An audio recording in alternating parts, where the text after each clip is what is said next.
ইয়েমেনের মিসাইলে ঘুম হারাম হচ্ছে ফিলিস্তিনের দখলদার ইসরায়েলের। ইরানের মিসাইলে ভয়াবহ ক্ষতির পর এবার ইসরায়েলকে ব্যস্ত রাখছে গাজা ও ইয়েমেনের প্রতিরোধ যোদ্ধারা।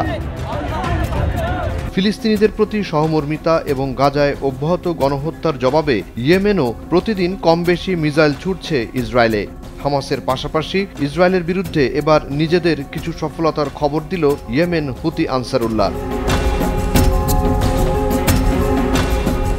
যুক্তরাজ্য ভিত্তিক মেরিটাইম ট্রেড অর্গানাইজেশনের বরাত দিয়ে আন্তর্জাতিক বিভিন্ন গণমাধ্যম জানায় ৬ জুলাই রোববার রাতে ইয়েমেনি স্পিডবোটগুলো আল হুদাইদা থেকে ৫১ নটিক্যাল মাইল বা ৯৪ কিলোমিটার দক্ষিণ পশ্চিমে লোহিত সাগর দিয়ে যাওয়া ম্যাজিক সিজ নামে এক কার্গো জাহাজে হামলা চালায়।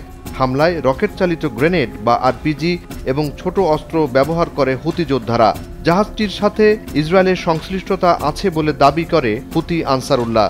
ম্যাজিক সিজ ডুবতে শুরু করলে জাহাজে থাকা ক্রুরা নিরাপদে জাহাজ ছেড়ে চলে যান।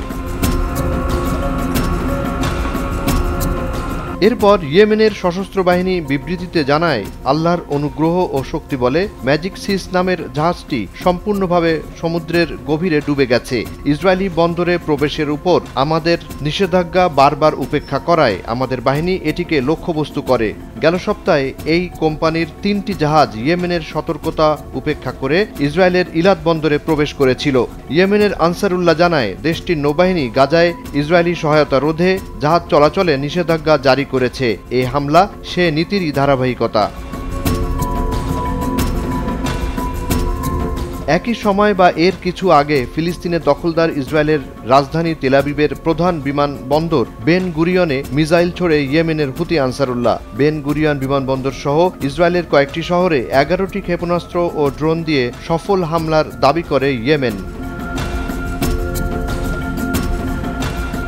বিবিসি, রয়টার্স, সিএনএনের মতো পশ্চিমা গণমাধ্যমে ইয়েমেনের হামলার কথা জানালেও গোপন করা হয় ইসরায়েলের ক্ষয়ক্ষতি। তবে এর জবাবে লেবানন ও ইয়েমেনে ইসরায়েলি বিমান হামলার প্রমাণ মেলে ঘটনার সত্যতার। ইয়েমেনি গণমাধ্যম জানায়, ইসরায়েলি যুদ্ধবিমানগুলো হুদাইদা, রাস ইসা ও সালিফ বন্দর এবং রাস আল কাত্তিব কেন্দ্রীয় বিদ্যুৎ কেন্দ্রে ৫৩টি বোমা ফেলেছে। তবে ইয়েমেনি সশস্ত্র বাহিনী দাবি করে তাদের বিমান প্রতিরক্ষা ব্যবস্থা ইসরায়েলের বেশিরভাগ হামলা সফল প্রতিহত করেছে এবং ১০টি ইসরায়েলি যুদ্ধবিমানকে ইয়েমেনের আকাশসীমা ত্যাগ করতে বাধ্য করেছে, ফলে তারা হামলা চালাতে পারেনি। তারা আরও জানায়, এই প্রতিরোধ অভিযানে নিজেদের তৈরি বিপুল সংখ্যক ভূমি থেকে আকাশে নিক্ষেপযোগ্য ক্ষেপণাস্ত্র ব্যবহৃত হয়।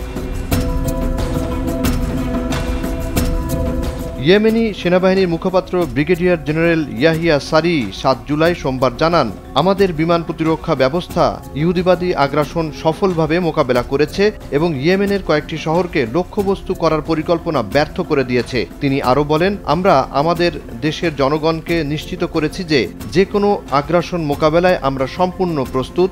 এসব ইসরায়েলি হামলা আমাদের উপর কিংবা আমাদের সামরিক সক্ষমতার উপর কোনো প্রভাব ফেলবে না এবং গাজা ও ফিলিস্তিনের প্রতি আমাদের সহায়তা অব্যাহত থাকবে।